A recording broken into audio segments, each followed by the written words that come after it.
Et bonjour à tous les amis, j'espère que vous allez bien, c'est Yato Kami. On se retrouve pour les morts les plus stupides de l'histoire, j'espère jamais me retrouver dedans. Évidemment, j'ai remixé ça à ma sauce, c'est plus la sauce Michi les amis, c'est la sauce Yato de luxe. En gros, parmi toutes ces morts, il y en a une, je l'invente et voilà, sort de mon baltrou. Vous devez deviner laquelle, évidemment. On commence. Première, les amis, c'est le roi de Suède. Donc on a un mec qui s'appelle Adolf Frédéric. Attention les amis, qu'on précise bien Frédéric, parce que Adolf, sinon c'est problématique. Le mec, c'est un gros mangeur, voilà. Homard, caviar, tout ce que tu veux, champagne frérot, il kiffe ça. Le mec était roi de Suède dans les années 1700, je sais plus précisément, me cassez pas les couilles. Et bref, il y a un dessert très connu en Suède, les amis, qui s'appelle le semlas. J'espère que je prononce ça bien parce que les meubles Ikea, ça me casse les couilles. Bref, et le mec il aime bien, donc il en prend 1, 2, 3, 4, bref, je veux pas vous faire la liste, 14. Et qu'est-ce qui se passe? Il meurt d'indigestion. Personne s'en doutait, fils de pute, j'adore le tiramisu, mais j'en mange pas tout le plat non plus. En fait, ce qui me fume, c'est qu'on parle d'un roi. Les rois, on pourrait s'imaginer, frérot, qu'ils ont une mort un peu stylée. Et non, il meurt à cause d'un dessert. Les amis, on va partir à ton retour pour la deuxième mort la plus stupide de l'histoire. Donc, c'est un mec qui veut démontrer que la vitre de l'immeuble est incassable, ok? Et pour ce fait, il va lui-même charger dessus tel un quarterback. Et évidemment, à votre avis, il se passe quoi? Bah, elle était pas si incassable que ça, voilà. Le mec a 39 ans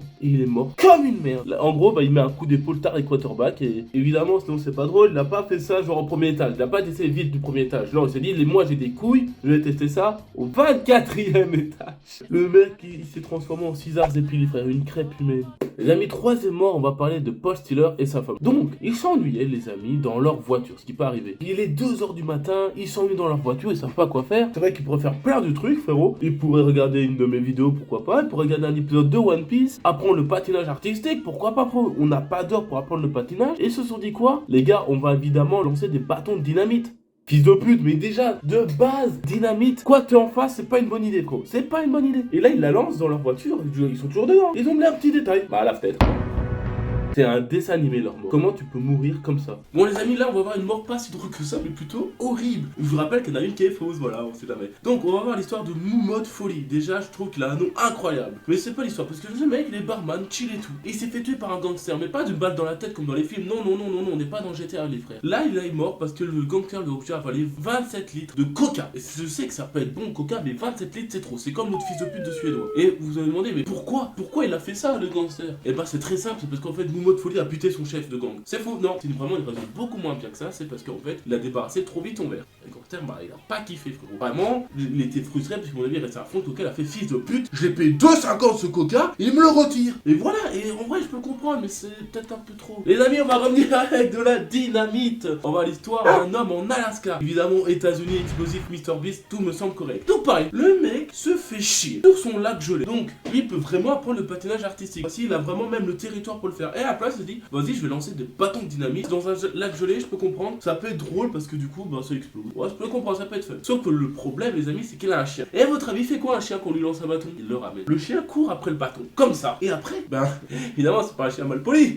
Non, mais les refs, évidemment que le chien il revient avec le bâton. Du coup, t'as évidemment le maître qui court aussi comme ça, mais t'as le chien, il court aussi comme ça. Mais lui, il a 4 pattes, le chien, donc il court encore plus vite comme ça. Et du coup, bah, le chien le rattrape et boum. Moi, ce qui me rend triste, c'est quand même le chien qui meurt. Parce que le mec, j'en ai rien à foutre, c'est un gros con. Au moment, tu lances de la dynamite, tu dois t'attendre à ce que tu meurs. Ben non. Bon les amis, celle-là j'ai du mal à y croire. Non mais voilà, je dis pas que c'est celle qui est fausse hein. Mais là franchement j'ai du mal à y croire. Donc on a une vache qui est dans son étable tranquillement. Évidemment une vache avec quoi? À part bouffer de l'herbe, ça pète, voilà. Ça pue la merde une vache. Vous savez que apparemment genre la couche d'ozone, 1% de ce qui la nique c'est genre le P des vaches, un truc comme ça. Bref, je suis pas physicien en air, je suis pas ingénieur en nuages, me cassez pas les couilles. Et donc, on sait que les P des vaches, bah c'est plein de méthane, etc. Il y a un mec qui s'est dit, bah tiens, mais je suis un génie, je suis Albert Einstein, et je vais tester ça en live. Alors il était pas en live, mais je voudrais que tout soit un peu plus moderne, ok? Donc le mec s'est dit, vas-y, je vais craquer une allumette. Et donc il arrive devant le cul de la vache. Déjà, qui se promène devant le cul de la vache? Oh, personne n'a envie d'être devant le cul d'une vache. Pourquoi tu fais ça? Il craque l'allumette. Et là, les gars, il y a un appel d'air du baltrou de la vache. Et la flamme rentre dans le cul de la vache. Et la vache explose. Frère, on dirait un mode sur GTA, c'est quoi ce bordel? Je n'y crois pas, je viens de lire ça les amis, je ne veux pas y croire. Et, parce que là vous vous dites, mais il y a que la vache qui meurt. Non, parce que comme la vache explose, ton fémur atterrit dans la gueule du mec. Il meurt. Je veux pas y croire les amis. Je préfère croire que mon daron est vraiment parti acheter du lait et qu'il n'y en a plus qu'il attend le restock que ça. Vraiment, je veux pas y croire. Putain, je sais plus à quel nombre on est les amis, j'espère que ce sera mis au montage. Alors, cette mort là est encore plus débile parce qu'on se retrouve dans un zoo con. Donc, il faut savoir que ce zoo, bon, un zoo mais... Et niveau sécurité, voilà, les parents sont rouillés, t'as capté, frérot, c'est pas non plus, c'est pas Azkaban le bordel, ok, pour les animaux. Et donc le mec est devant l'ours, évidemment il le fait chier, il lui lance des cacahuètes dans la gueule, l'ours il mange pas de cacahuètes, il mange du miel, t'as pas vu le Winnie son fils de pute, le film le plus réaliste du monde. Et ce qui va être de trop, c'est qu'il va regarder l'ours dans les yeux, il va dire, il a des putas, fils de pute. Et là les amis, alors c'est sûrement une coïncidence de fou, hein, et l'ours il défonce la cage, parce que je vous rappelle que la cage pue la merde. Et ce qui se passe, c'est que le mec est en plein zoo, il se retrouve face à un ours. Première solution, il court comme le mec avec sa dynamite, sauf que le problème c'est qu'un ours ça va vite. Et il se retrouve face à l'ours, et il se souvient des conseils de survie nuls qu'on a tous écoutés. Il est devant l'ours Thomas, il se met grand face à l'ours, et il se dit vas-y je vais lâcher un cri pour que l'ours ait peur. Sauf que le mec, bah il s'est un peu dégonflé, donc ce cri a donné ça.